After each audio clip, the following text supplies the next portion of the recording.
Hello students, geometrical optics के हमने last lecture में क्या पढ़ा। हमने पढ़ा कि जब भी लाइट किसी भी सरफेस पे गिरती है तो तीन टाइप की प्रोसेसेस होती है। कौन कौन सी? RAT, reflection, absorption and transmission. Reflection क्या था? जब लाइट किसी भी सरफेस पे टकरा के वापस उसी मीडियम में चली जाती है जहां से आ रही थी। अब्जॉर्प्शन, जितनी अमाउंट ऑफ हीट एनर्जी उसने अब्जॉर्ब की, लाइट एनर्जी को अब्जॉर्ब किया, वो अब्जॉर्प्शन थी। और ट्रांसमिशन क्या था? जो रिफ्रेक्टेड लाइट थी वो ट्रांसमिशन थी। ठीक है। इसके बाद हमने रिफ्लेक्शन में आगे पढ़ा reflection by a plane mirror. हमने देखा कि जो प्लेन मिरर से रिफ्लेक्शन हो रहा था, जो इमेज बन रही थी, उसकी प्रॉपर्टीज क्या थी। देन फर्दर हमने देखा एंगल ऑफ डेविएशन क्या आया और फील्ड ऑफ व्यू क्या आया। उसके अलावा हमने दो क्वेश्चंस होमवर्क में किए थे, होमवर्क के लिए दिए थे। तो जो पहला क्वेश्चन था होमवर्क का वो ये था कि मेरे पास एक ऐसा पैराबोला गिवन है, पैराबोलिक सरफेस है।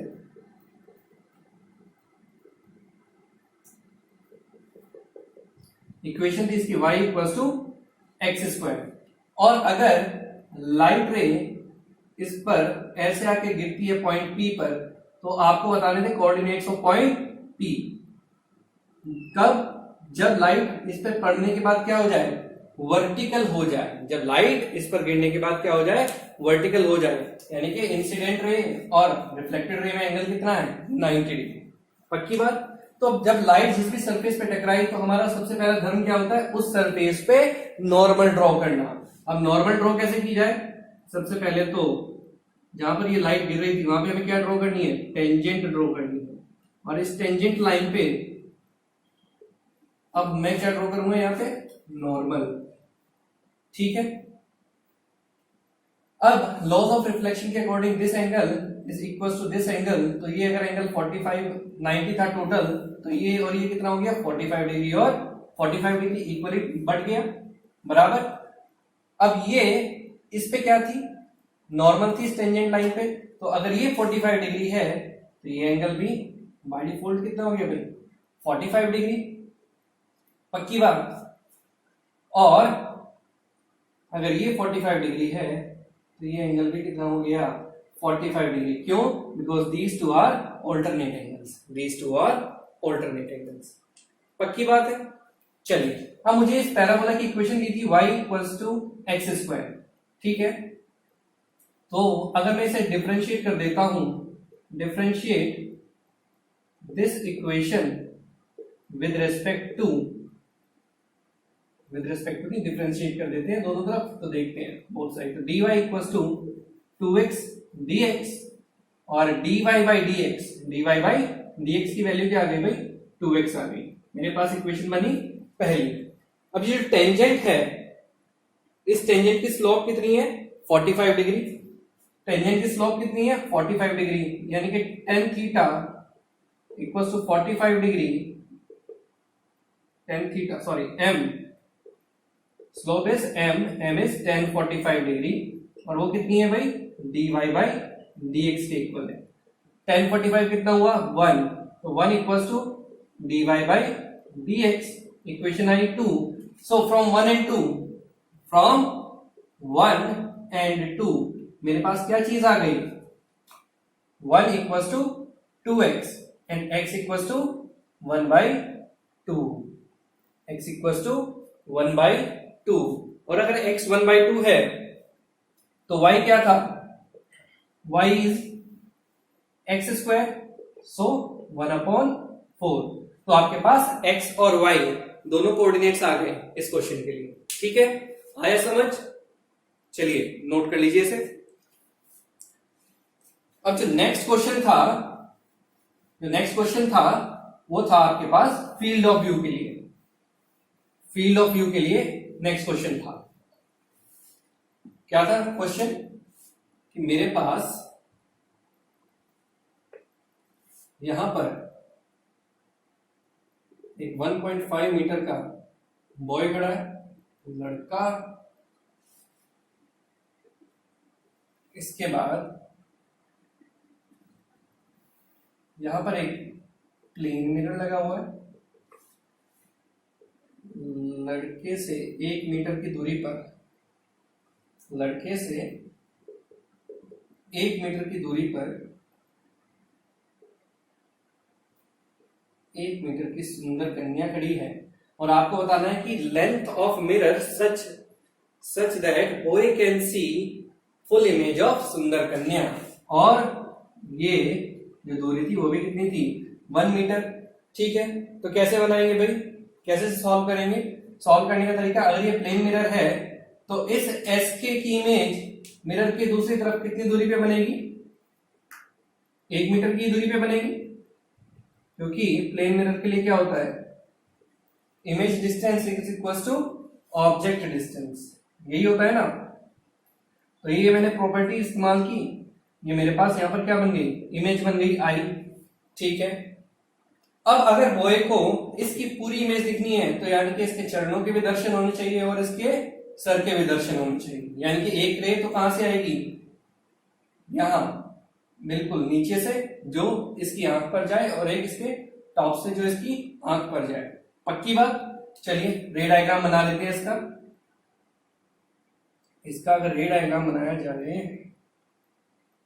तो देखते हैं।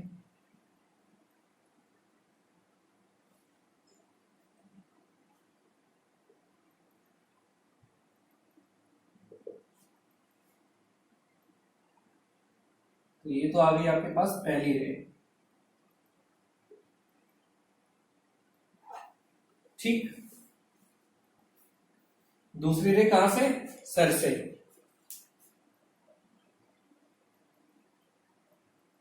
दूसरी रे कहां से, सर से।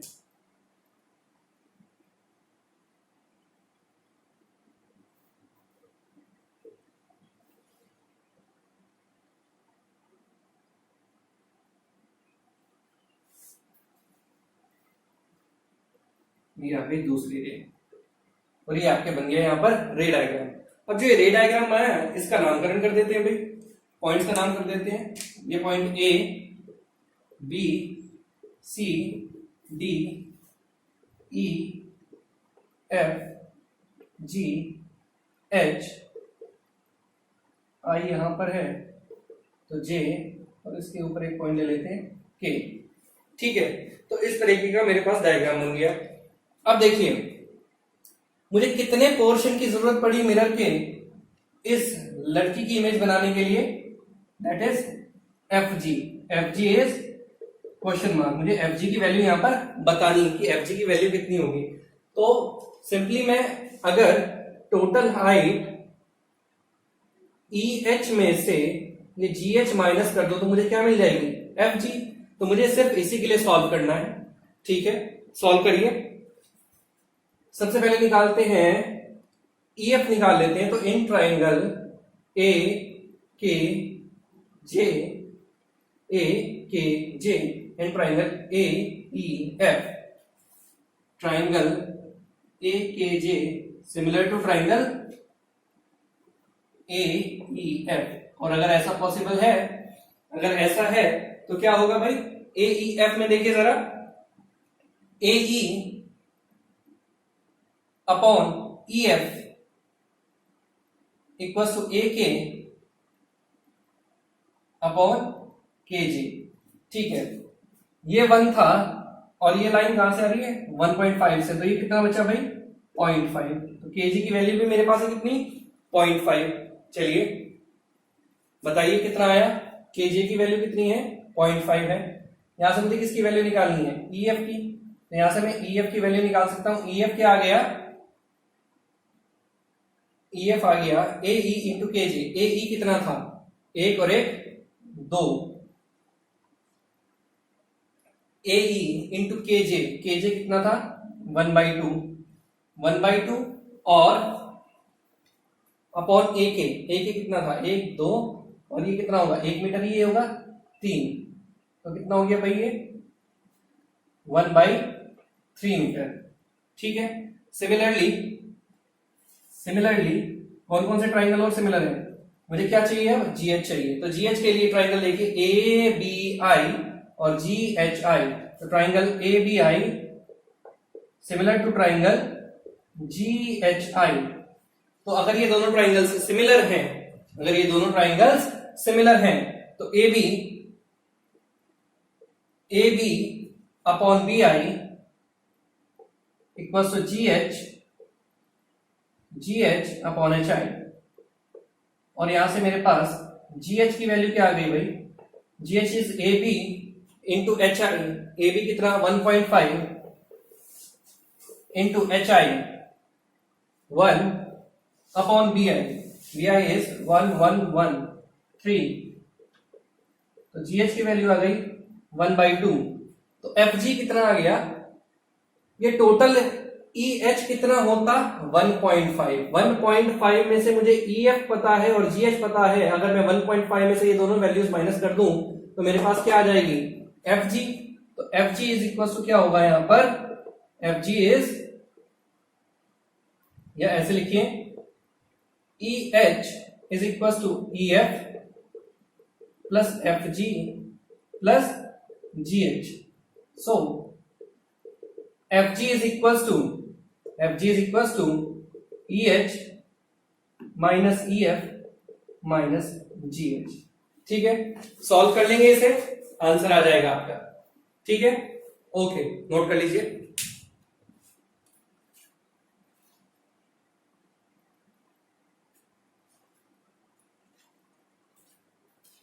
अब जो नेक्स्ट टॉपिक है इस चैप्टर का जो हम पढ़ने जा रहे हैं वो है रोटेशन ऑफ मिरर। अगर मैं मिरर को रोटेट कर दूं तो क्या इफेक्ट होता है, तो क्या इफेक्ट होता है किस पर, रिफ्लेक्टेड रे पर। तो नेक्स्ट कंसेप्ट इज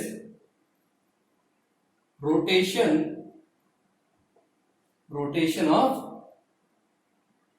मिरर को रोटेट करके देखते हैं। चलिए, बहुत खूब, बढ़ते हैं। तो ये मेरे पास प्लेन मिरर था भाई,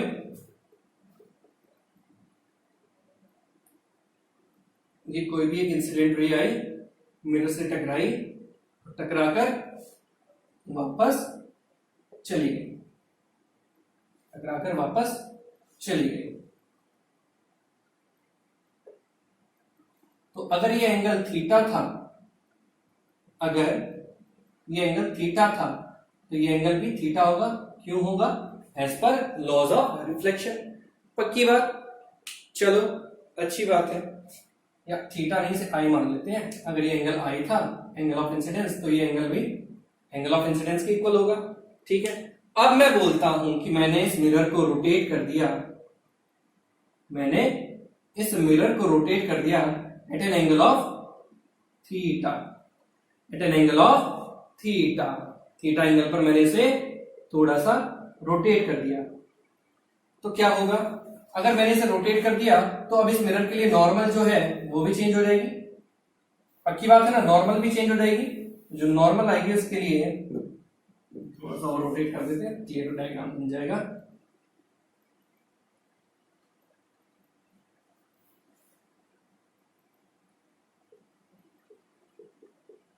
तो जो नॉर्मल आएगी इस मिरर के लिए वो भी रोटेट हो जाएगी।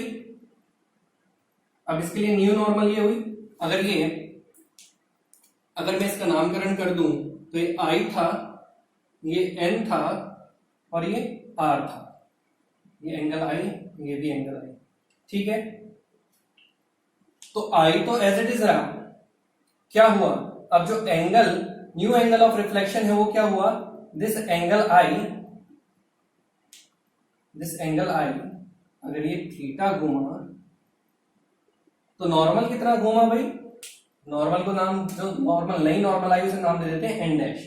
तो जब नॉर्मल एन और एन डैश के बीच में जो एंगल है वो कितना आया, क्या ये भी थीटा होगा, बिल्कुल ये भी थीटा होगा। So new angle of incidence क्या हुआ, अब इस पोजीशन में मिरर की, वो हुआ angle I plus theta. So this is your new angle of incidence. क्या है ये, एंगल आई प्लस थीटा। चलिए भाई, अब अगर ये एंगल आई प्लस थीटा है, इस पे रे गिरी, तो न्यू एंगल ऑफ रिफ्लेक्शन क्या होना चाहिए, न्यू एंगल ऑफ रिफ्लेक्शन क्या होना चाहिए, न्यू एंगल ऑफ रिफ्लेक्शन क्या होना चाहिए बताएं।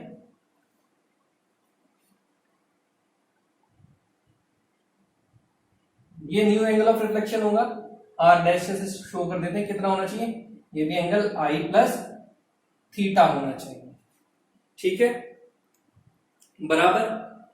अब क्वेश्चन ये आता है कि अगर मैंने मिरर को थीटा एंगल रोटेट किया तो जो रिफ्लेक्टेड रे है वो कितने एंगल से रोटेट हो गई। क्वेश्चन क्या है, if mirror is rotated by an angle theta, then by what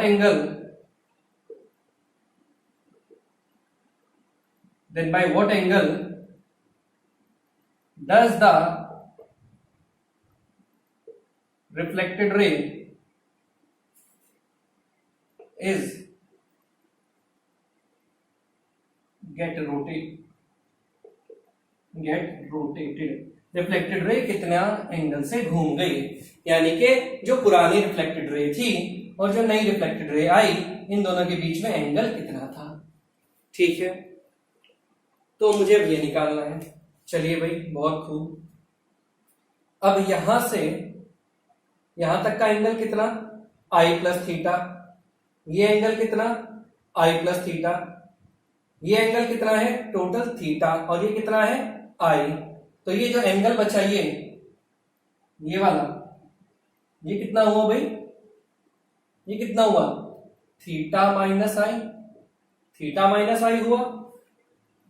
अब ये एंगल, ये वाला angle R O N dash plus angle N dash O R dash, क्या यही है एंगल किस किस के बीच में, जो पुरानी रिफ्लेक्टेड रे है और जो नई रिफ्लेक्टेड रे है। तो angle by which reflected ray gets rotated, क्या होगा, कौन कौन से दो एंगल का सम होगा, वो होगा angle R O N dash plus angle N dash O R dash, N dash O R dash, R O N dash, R O N dash की वैल्यू कितनी थी, थीटा माइनस आई, और N dash O R dash की value कितनी थी, आई plus theta, आई से I cancel out हो गया, तो कितने एंगल से रोटेट हो गई reflected ray, the answer is 2 theta. यानी कि अगर मैंने मिरर को रोटेट कर दिया एंगल थीटा से, तो रिफ्लेक्टेड रे कितने एंगल से रोटेट हो गई, 2 थीटा। अब इसका उल्टा भी पॉसिबल है क्वेश्चन, इसका उल्टा क्वेश्चन भी पॉसिबल है कि अगर रिफ्लेक्टेड रे मिरर को रोटेट करने से थीटा रोटेट हो जाती है, तो बताओ मिरर को कितना रोटेट किया होगा, तो मिरर को उसका आधा रोटेट किया होगा। तो अगर रिफ्लेक्टेड रे थीटा रोटेट हो रही है तो मिरर कितना रोटेट हुआ होगा, theta by 2, theta by 2। Important concept है, याद रखिएगा।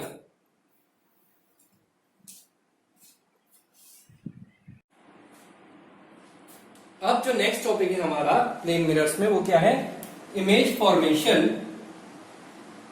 Image formation between two parallel mirrors, between two parallel mirrors। अक्सर क्वेश्चन आता है एग्जामिनेशन में कि आपको दो पैरेलल मिरर्स दे दिए, मिरर 1 और मिरर 2, ठीक है, दो पैरेलल मिरर दे दिए 1 और 2, इन दोनों के बीच में कहीं भी आपने ऑब्जेक्ट रख दिया, ठीक है। मान लो कि इस मिरर से इस ऑब्जेक्ट की दूरी कितनी थी, 1 मीटर, और इस वाले मिरर से इसकी दूरी थी कितनी, 2 मीटर। तो आपसे पूछा जाता है कि मिरर 1 से बनने वाली तीसरी इमेज कितनी दूरी पर होगी, या मिरर 2 से बनने वाली दूसरी इमेज कितनी दूरी पर होगी, मिरर 1 से या मिरर 2 से, ठीक है। तो ऐसा क्वेश्चन पूछा जाता है। तो ठीक है, इसकी इमेज बना के देख लेते हैं। बेसिक सा कंसेप्ट है कि मिरर 1 के लिए अगर हम देखें तो अब ऑब्जेक्ट कितनी दूरी पर है, 1 मीटर। तो मिरर 1 की जो पहली इमेज बनी वो कहां बनी, यहां पर कितनी दूरी पर, 1 मीटर दूरी पर बनी, पक्की बात। मिरर 2 की बात करें तो ऑब्जेक्ट कितनी दूरी पर है उससे, 2 मीटर, तो मिरर 2 कितनी दूरी पर इमेज बनाएगा उसकी, 2 मीटर दूरी पर बनाएगा। ये 2 की अलग अलग मार्किंग कर लेते हैं कलर से ताकि कंफ्यूजन ना हो किसकी इमेज है। तो ये 2 की पहली इमेज बनी 2 से कितनी दूरी पर, 2 मीटर। अब ये जो 2 की पहली इमेज बनी कितनी दूरी पर बनी, 2 मीटर पर, ये क्या सर्व करेगी, ये बनेगी ऑब्जेक्ट किसके लिए, मिरर 1 के लिए। ये क्या बना, मिरर 1 के लिए ऑब्जेक्ट। अब ये ऑब्जेक्ट मिरर 1 से कितनी दूरी पर है, 2 2 4 और 1 5 मीटर पर। तो मिरर 1 से इसकी इमेज कितनी दूरी पर बनेगी, इस साइड पे बनी, कहां पर, यहां से 5 मीटर पर। ये क्या बनी, मिरर 1 की दूसरी इमेज। सिमिलरली जो मिरर 1 की पहली इमेज थी वो अब क्या सर्व करेगी, मिरर 2 के लिए एज एन ऑब्जेक्ट सर्व करेगी। तो अगर ये ऑब्जेक्ट है तो कितनी दूरी है ऑब्जेक्ट की मिरर 2 से, 1 और 1 2 और 2 4। तो इससे कितनी दूरी पर इमेज बनी भाई इसकी, 4 मीटर दूरी पर इसकी इमेज बनी इधर, ठीक है। और सिमिलरली ये सिलसिला आगे बढ़ता गया। अब ये जो इमेज 2 बनी ये पहले के लिए क्या सर्व करेगी, ऑब्जेक्ट। अब ऑब्जेक्ट की दूरी कितनी होगी, 4 और 3 7, तो मिरर 1 से इधर 7 मीटर दूरी पर थर्ड इमेज बनी।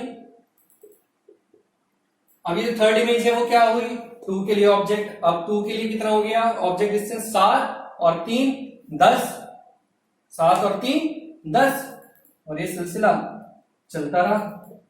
इसकी तीसरी इमेज बनी कितनी दूरी पर, 10 मीटर पर, ठीक है। तो अगर इसे सिंप्लीफाइड शॉर्टकट तरीके से देखा जाए, बेसिकली ये कहां पर आता है, एनटीएससी, जेईई और नीट में आता है। इस प्रकार का जो क्वेश्चन है ये बोर्ड में तो कभी भी पूछा नहीं है अभी तक। तो अगर देखें मिरर 1 2 में, तो इसका जो बेसिक सा कंसेप्ट है, जो शॉर्ट ट्रिक है याद रखने की, वो क्या है, 1 इधर है 2 इधर है। तो पहले की पहली इमेज कहां पे बनी, 1 मीटर पर। दूसरे की दूसरी पहली इमेज कितनी बनी, 2 मीटर पर। अब ये जो टोटल दूरी है कितनी है, 3 मीटर। अब आपको ये 3 मीटर यहां भी जोड़ना है और यहां भी जोड़ना है, और जो सॉल्यूशन आए उसे क्रॉस में लिखते जाना है। कैसे, 1 में अगर 3 प्लस किया तो क्या आया आंसर, 4। 2 में अगर 3 प्लस किया तो आंसर क्या आया, 5। नेक्स्ट 5 में अगर 3 प्लस किया, 5 में अगर 3 प्लस किया तो आंसर क्या आया, 8। और 4 में अगर 3 प्लस किया तो आंसर क्या आया, 7। इधर गलती कर दी क्या मैंने, देखो जरा, ये 2 5 3 8, हाँ ये 8 मीटर होगा भाई। क्यों, क्योंकि पहले तो ये दूसरी सर्व करेंगे ना इसके लिए ऑब्जेक्ट, तो ये 5 था और 3 8, तो इस मिरर से 8 मीटर दूरी पर नेक्स्ट इमेज बनेगी। और ये सिलसिला ऐसे चलता रहा। समझ में आया कंसेप्ट कैसे लगाना है ये, ठीक है, नोट करो इसे।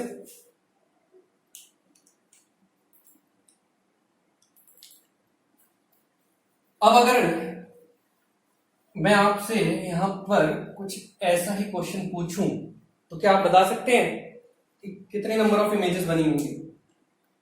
ठीक है, क्वेश्चन पूछ लेते हैं आपसे। क्वेश्चन कुछ ऐसा है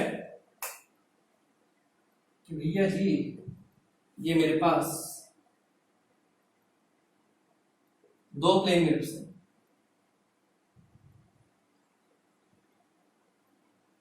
ऐसे 2 प्लेन मिरर्स हैं। यहां पर मेरे पास क्या है, ऑब्जेक्ट है, ये दूरी 1 मीटर और ये दूरी भी 1 मीटर। आपको बताना है नंबर ऑफ इमेजेस फॉर्म। आपके ऑप्शन है ए बी सी और डी, 1 2 3 0। बताओ क्या ऑप्शन होगा इनमें से, कितनी इमेज बनी, बताओ बता सकते हो, चलो देखो। इसकी इमेज कहां पे बनी भाई? इसकी इमेज बनी आई यहां पर पहली, और ये भी इधर चली गई। सिमिलरली अगर मैं इसके लिए अगर बनाऊं इमेज, इसके लिए इमेज कहां पे बनेगी? इसके लिए इमेज यहां पे बनेगी, और ये रे रिफ्लेक्ट होकर इधर निकल गई, बराबर। तो टोटल कितनी इमेज बनी? एक और दो इमेजेस बनी। क्या वापस ये रेज जो रिफ्लेक्ट हो रही हैं वापस आकर इन मिरर्स पे टकरा रही हैं क्या? नहीं। तो आपका ऑप्शन है यहां पर बी। कितनी इमेज बनी? 2। ठीक है, नोट करो इसे भी। अगला सवाल बनता है कि अगर मिरर्स किसी एंगल पर इंक्लाइन हो तो नंबर ऑफ इमेजेस कितनी बनेंगी भाई? नंबर ऑफ इमेजेस इस केस में कितनी बनेंगी? चलिए देख लेते हैं। इस बार पैरेलल नहीं है, मिरर्स क्या है? इंक्लाइंड है। सबसे पहले देख लेते हैं, ये केस देख लेते हैं जहां पर मिरर्स के बीच का एंगल कितना है? 90 डिग्री। ठीक है, यहां से ए दूरी पर और यहां से भी ए दूरी पर मेरे पास ये ऑब्जेक्ट रखा है, और इस ऑब्जेक्ट की मुझे इमेज बतानी है भाई। इमेज कितनी, इसकी नंबर ऑफ इमेजेस कितनी बनी? पक्की बात है, ये मिरर 1 मान लो और ये मिरर 2 मान लो। तो मिरर 1 की वजह से जो इमेज बनी इसकी वो कहां पे बनेगी? ए दूरी पर बनेगी। कहां बनेगी? नीचे वाली साइड में बनी, तो ये बनी ए दूरी पर। सिमिलरली मिरर 2 से जो इस ऑब्जेक्ट की इमेज बनी वो ए दूरी पर बनी, कहां पर? लेफ्ट हैंड साइड पर। ये दूसरी बनी। पक्की बात? पक्की बात। अच्छा, अब इन मिरर्स को थोड़ा सा एक्सटेंड करके देख लेते हैं। इसे मैंने एक्सटेंड किया और इस मिरर को भी मैंने एक्सटेंड किया। क्या ये जो अब इमेज बनी थी पहले मिरर से, क्या ये इस मिरर के लिए क्या होगा? ऑब्जेक्ट होगा। ऑब्जेक्ट होगा तो इससे इसकी दूरी कितनी थी? ए थी। तो इससे कितनी दूरी पर ये इमेज बनेगी इसकी? अब ए दूरी पर इसकी इमेज बनी, यहां पर कितनी बनी? तीसरी इमेज। अच्छा, अब ये जो दूसरी इमेज बनी थी क्या ये पहले मिरर के लिए क्या सर्व करेगी? एज एन ऑब्जेक्ट सर्व करेगी। तो इसकी इमेज कहां पे बनी?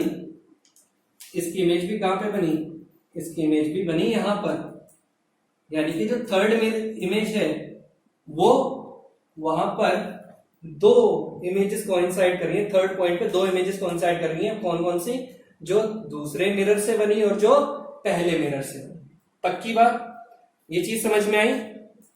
अच्छा, अब इसके पीछे, ये तो मैंने आपको जनरली बता दिया इमेज डिस्टेंस और ऑब्जेक्ट डिस्टेंस देखते हुए। इसके पीछे जो जनरल कंसेप्ट है वो समझते हैं। इसके पीछे जो कंसेप्ट है वो समझते। कंसेप्ट क्या है भाई? कि अगर मेरे पास कोई भी दो मिरर्स है, मान लो यही मिरर्स थे मेरे पास, ठीक है,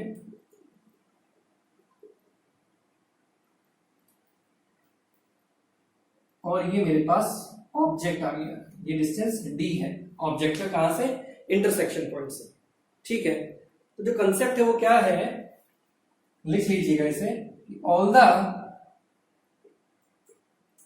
images formed by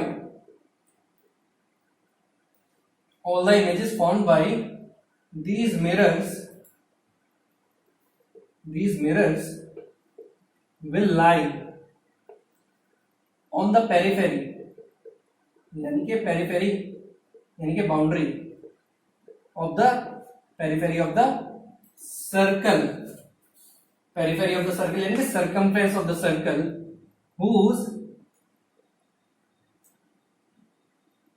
whose center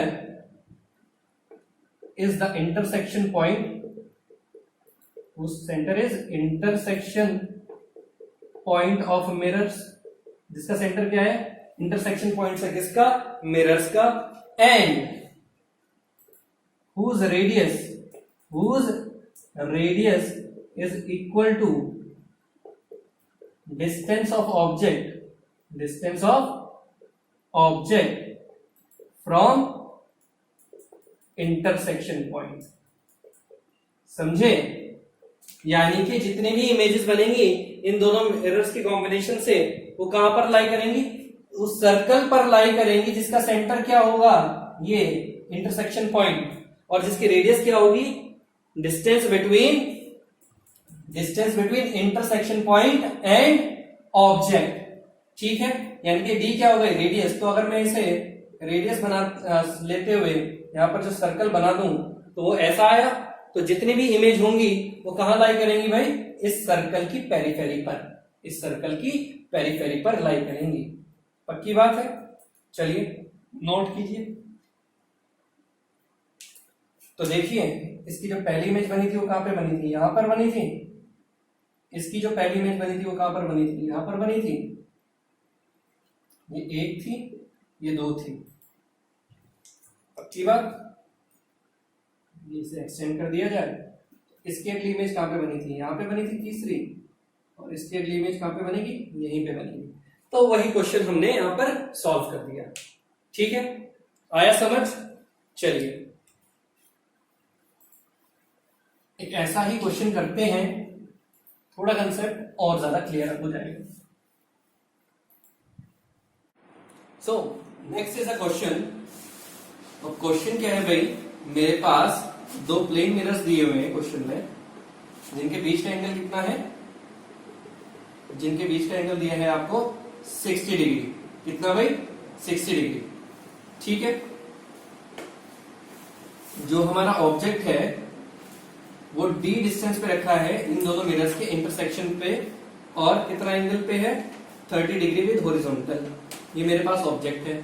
अब मुझे बतानी है किस ऑब्जेक्ट की कितनी इमेजेस बनी। तो तरीका क्या था भाई? मुझे एक सर्कल ड्रॉ कर लेना है, इस डी डिस्टेंस को रेडियस लेते हुए, और सेंटर ऑफ द सर्कल क्या होगा? Intersection point of the mirrors. चलिए मैं ये सर्कल ड्रॉ कर लेता हूं यहां पे। अब क्या करना है? मान लो ये मिरर 1 था, मिरर 1, और ये मिरर 2। मिरर 2 के लिए हम कलर रखते हैं ब्लू, और मिरर 1 के लिए रखते हैं हम ब्लैक, जो इमेज फॉर्म हो रही है मिरर से। ठीक है, तो अब मिरर 1 से ऑब्जेक्ट की जो एंगुलर दूरी थी कितनी थी? 30 डिग्री। तो इससे जो इमेज बनेगी क्या वो सेम ही डिस्टेंस पे बनेगी? बिल्कुल, यही तो हमने पढ़ा था।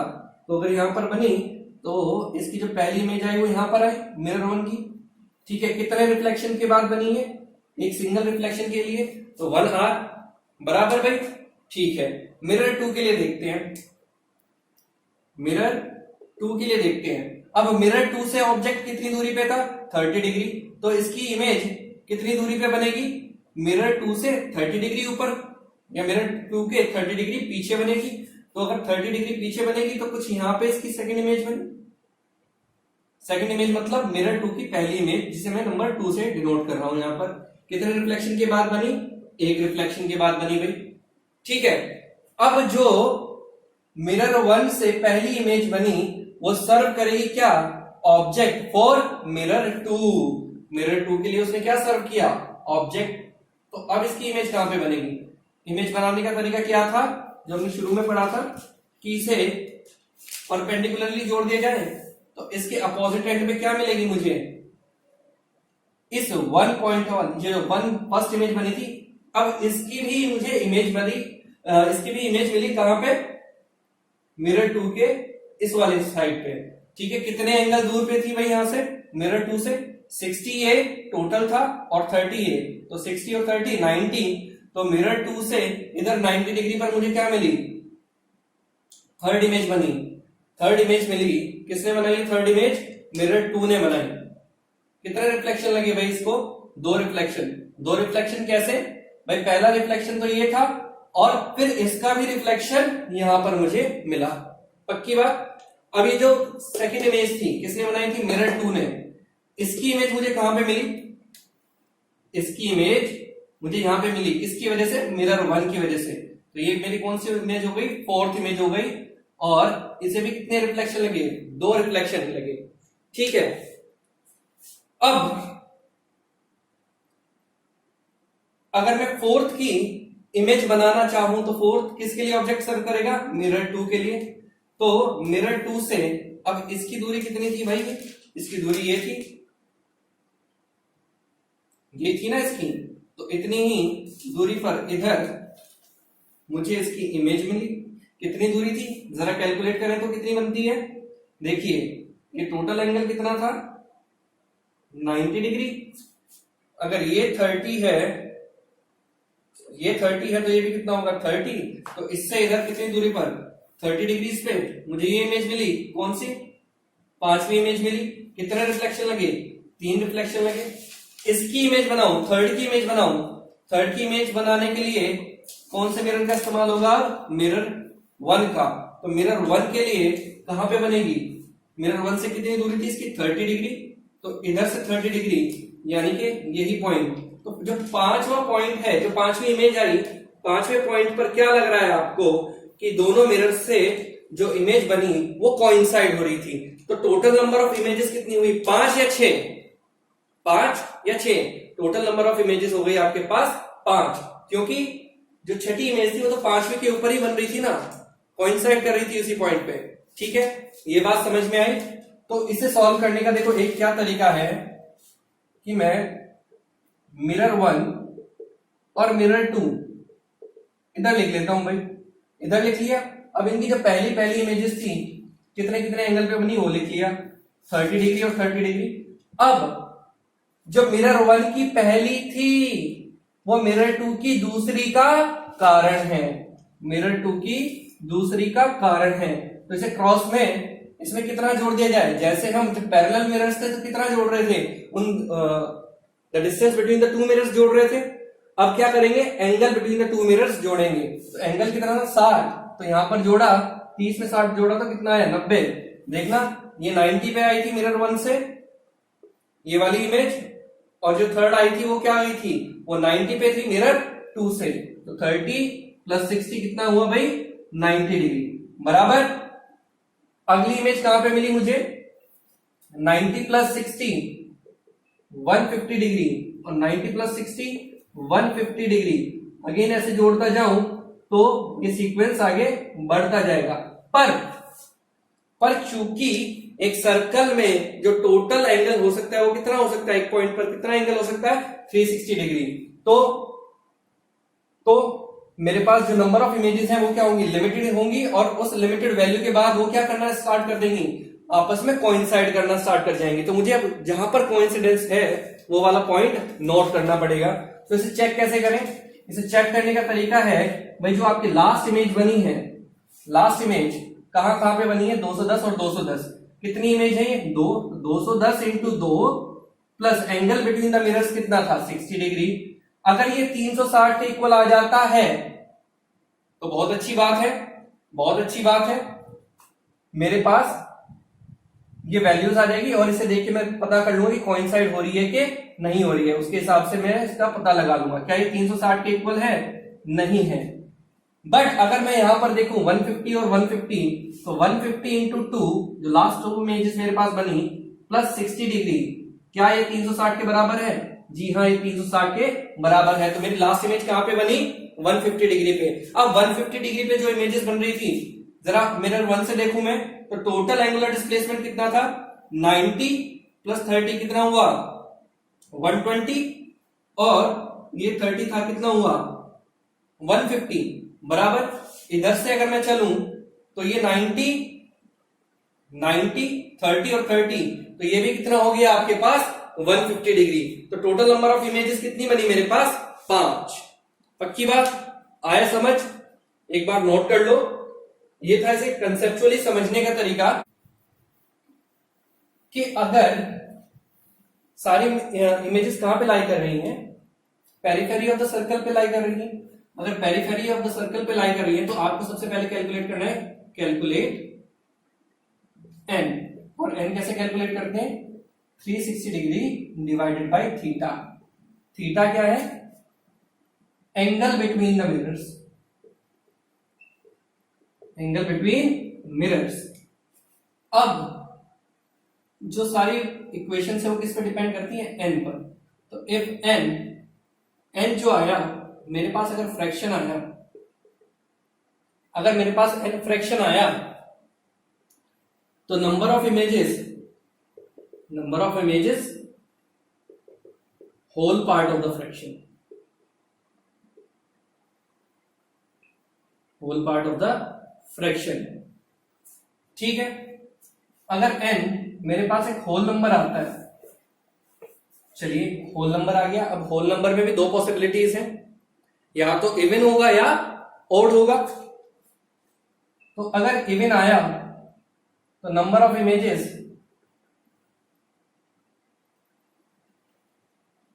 इक्वल टू n-1 होगा। अब अगर ओड आया तो क्या होगा? अब ओड में मेरे पास दो केसेस आएंगे, ऑब्जेक्ट प्लेस्ड सिमेट्रिकल, दूसरा ऑब्जेक्ट प्लेस्ड एसिमेट्रिकल। तो जब सिमेट्रिकल पढ़ा है, जैसे कि अभी हमारे पास था, ऑब्जेक्ट कैसे रखा था? सिमेट्रिकल रखा था 30 डिग्री पे। अगर ऐसे प्लेस है तो आंसर आएगा number of images n-1, number of images n-1। और अगर एसिमेट्रिकली प्लेस्ड है तो n equals to number of images. पक्की बात? तो ये चीज आपको याद रखनी है, ऐसे आप इसे बहुत जल्दी बिना वो डायग्राम बनाए सॉल्व कर सकते हैं। ठीक है, थैंक यू, मिलते हैं अगले लेक्चर में।